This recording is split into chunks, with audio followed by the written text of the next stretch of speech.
देवता अयोध्या में रहता था और दानव लंका में रहता था। इस नई व्याख्या पर पूरा पंडाल जागे ताकि ये पूरे विश्व में फैल सके। सतयुग में देवता और दानव दो लोकों में रहते थे। त्रेता में एक ही पृथ्वी पर एक ही लोक में रहते थे। द्वापर में देवता और दानव एक घर में रहते थे। एक युधिष्ठिर बनकर रहता था, एक दुर्योधन बनकर रहता था। और कलयुग में देवता और दानव एक शरीर में रहते हैं, रावण बनकर रहते हैं, राम बनकर रहते हैं, इसी में रहते हैं।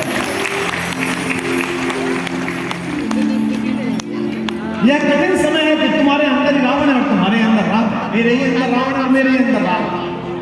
हमारी चेतना में तीन अंश हैं, सात्विकता, राजसिकता और तामसिकता। मनुष्य पशु से बना है। ये डार्विन कहता है। बच्चों से पूछो जो डीपीएस में पढ़ के आए हैं, Father Paul, saint Mary, saint Jesus, इनमें पढ़ के आए हैं। उनसे पूछो कि मनुष्य कैसे बना, इवोल्यूशन, वो सब जानवर से बना। हमारे पूर्वज कौन थे? बंदर थे। भाई साहब आपके होंगे, हमारे तो भगवान पहले दिन से भगवान हमारे। पश्चिम ने कहा 200 साल पहले कि जीवन जल से प्रारंभ हुआ। ऐसा कहा ना, अमीबा निकला उसको दो बांट दिया, यही तो था। पीछे बैठे जवान बच्चे बताएंगे। और हजारों वर्ष पहले पंडित जी ने कहा कि पहला अवतार कौन पैदा होगा?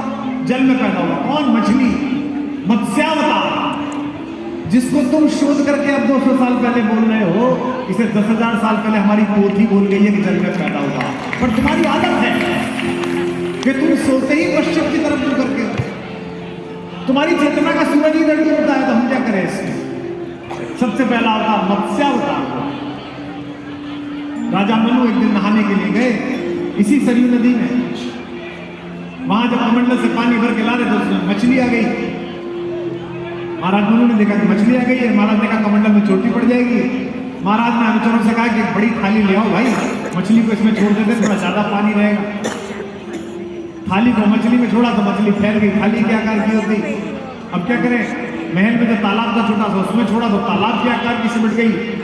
अब ये भी मुश्किल हो गई। लाके दोबारा सरयू जी में छोड़ा तो मछली है कि अगर लुप्त हो गई कि राजन इतने दिन में प्रलय आने वाली है, बहुत महत्वपूर्ण चीजों को लेकर वहां चले जाओ। वे मनु बचे, वैवस्वत मनु, उनसे ही हम पैदा हुए, इसलिए हम मानव कहलाते हैं। मनु की संतान है, मानव कहलाते हैं हम लोग। और इसीलिए हमारा मूल स्थान अयोध्या जी है। आपसे कोई पूछे आप क्या के रहने वाले हो? मैं तो हंडिया का रहने वाला हूँ। आप क्या के रहने वाले? हमारे पूर्वज प्रतापगढ़ के थे। सदा ये कहना मूल निवासी कहाँ के हो?